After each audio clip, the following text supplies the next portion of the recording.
प्रणाम महर्षि गालव। पाताल केतु, कुछ और करने को बचा है तो वो भी कर लो।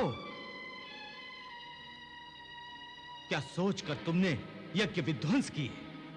क्या सोचकर तुमने ऋषि मुनियों के आश्रम को तोड़ा और जलाया?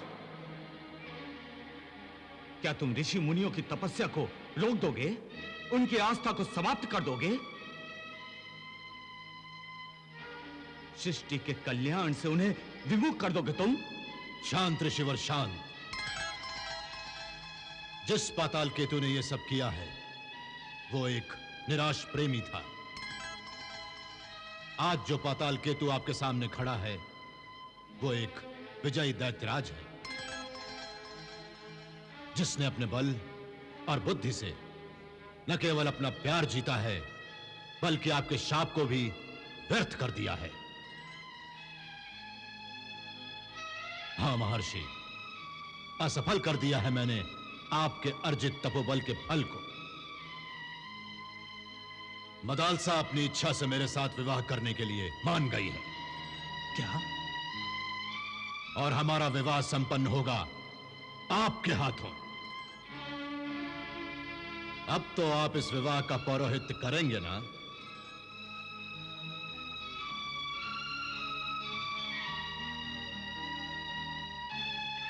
विवाह के दिन आपको लिवाने के लिए मैं अपना महामंत्री भेज दूंगा।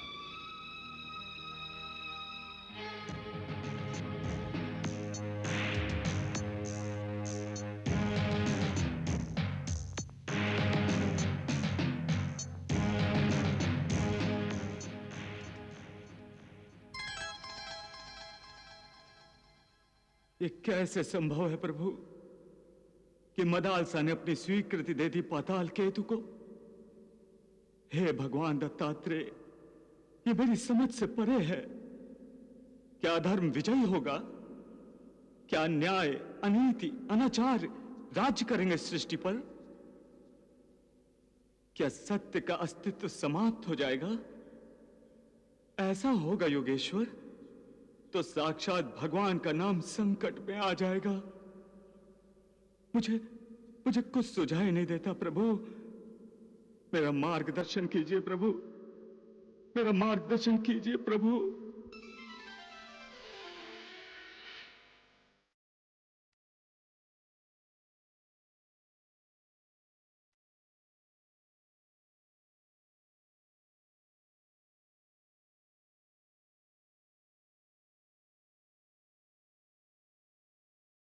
महर्षि,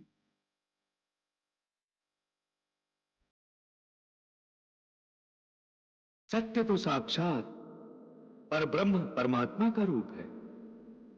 सत्य का तेज कैसे नष्ट हो सकता है? कैसे लोप हो सकता है सत्य का? असत्य सत्य पर कभी विजय नहीं पा सकता है महर्षि। इसीलिए प्रभु मैं चिंतित हूं कि मदालसा पाताल केतु से विवाह करने को कैसे मान गई। त्रिलोक कल्याण के लिए गालव ऋषि, सृष्टिवासियों की पाताल केतु से रक्षा करने के लिए ही मदालसा ने यह विवाह प्रस्ताव स्वीकार किया है। किंतु भगवान, क्या यह विवाह संपन्न होना उचित है? विवाह नहीं होगा महर्षि। राजा शत्रुजित का पुत्र ऋतुध्वज यह विवाह नहीं होने देगा और वो ही पाताल केतु का विनाश भी करेगा। क्षमा करें प्रभु, किंतु देवता भी जिस पाताल केतु पर विजय प्राप्त नहीं कर सकते, उस पाताल केतु का सर्वनाश ऋतुध्वज कैसे करेगा प्रभु?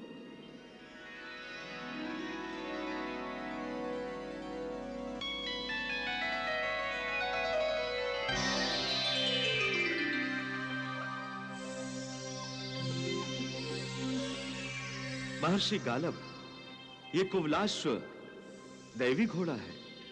आकाश, जल, पाताल कहीं भी जा सकता है। आप इसे शत्रुजित के पास ले जाएं और उससे कहें कि इस पर केवल ऋतुध्वज ही बैठ सकता है। पाताल लोक में गंधर्व राज्य विश्वावसु की कन्या मदालसा ऋतुध्वज की प्रतीक्षा कर रही है। वो पाताल लोक जाकर पाताल केतु का वध करें और मदालसा को पाताल लोक से लाकर उससे विवाह करें। जो आज्ञा प्रभु, जो आज्ञा।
सुंदरी,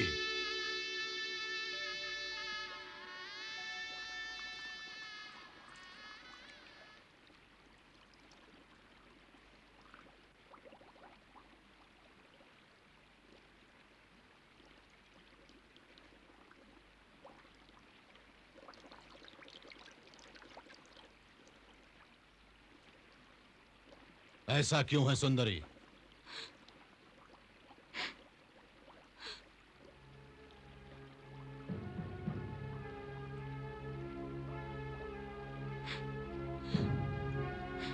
जो भाव मैं अपने मन में लेकर आया था वो तुम्हारे मुखमंडल पर क्यों नहीं दिखाई दे रहा है? क्या तुम इस विवाह से प्रसन्न नहीं हो?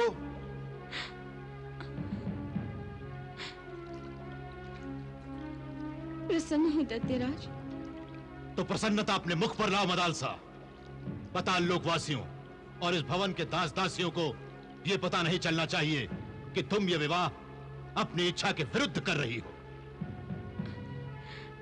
मैंने कहा ना, मैं ये विवाह अपनी इच्छा से कर रही हूँ। तो हंसो, आज तुम्हारे विवाह का दिन है। हंसो सुंदरी, हंसो।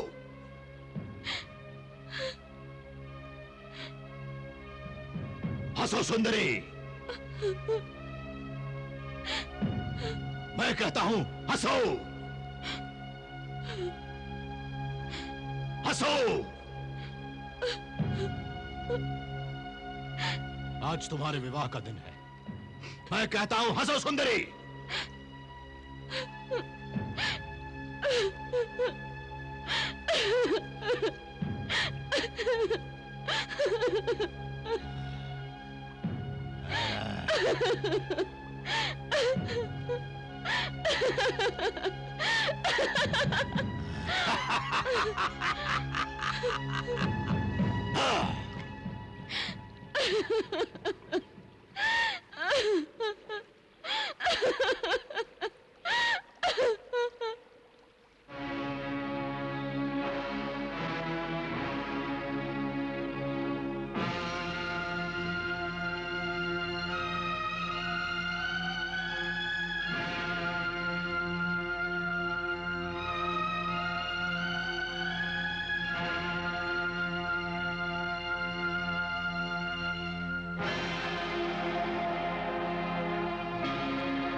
प्रणाम ऋषिवर।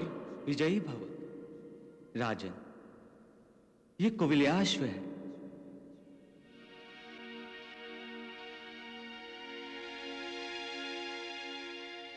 जल, पृथ्वी, आकाश, पाताल हर जगह पहुंच सकता है। इस पर किसी भी अस्त्र शस्त्र का प्रभाव नहीं पड़ता। इसीलिए भगवान दत्तात्रेय ने युवराज ऋतुध्वज के लिए ही भेजा है। महर्षि, भगवान दत्तात्रेय ने इसका प्रयोजन भी तो बताया होगा। हाँ राजन, दैत्यराज पाताल केतु गंधर्व कन्या मदालसा का अपहरण करके उसे पाताल लोक ले गया है। महर्षि, मदालसा तो स्वयं देवी सरस्वती का अवतार हैं।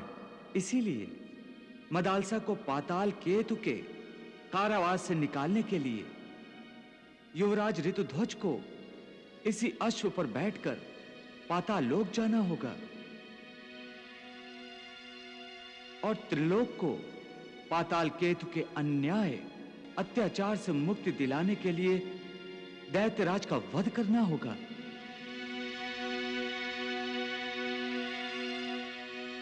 प्रणाम ऋषिवर। विजयी भव। मुझे आशीर्वाद दीजिए भगवान, मैं आपकी आज्ञा पूरी कर सकूं। महाबलवान पाताल केतु से मेरे पुत्र की रक्षा कीजिएगा प्रभु। मेरे पुत्र ऋतुध्वज पर अपनी कृपा कीजिएगा प्रभु। भगवान दत्तात्रेय की जय हो, जय हो।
पुरोहित जी, जी विलंब क्यों कर रहे हैं? कृपया शीघ्र अतिशीघ्र हमारा विवाह संपन्न करें।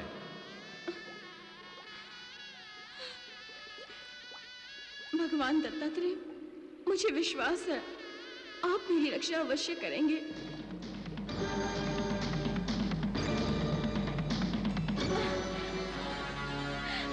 आ गया मेरा रक्षक, आ गया मेरा रक्षक, आ गया। प्रभु, आपने मेरी प्रार्थना सुन ली। प्रभु, मेरा रक्षक आ गया, मेरा रक्षक आ गया। मैं जानती थी प्रभु आप मेरी रक्षा अवश्य करेंगे।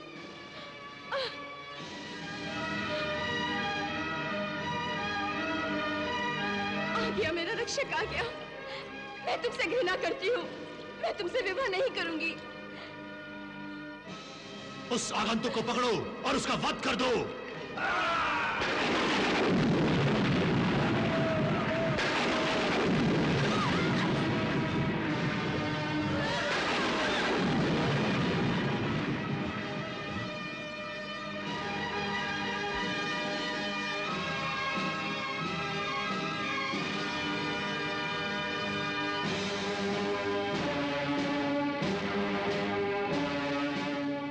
कौन हो तुम?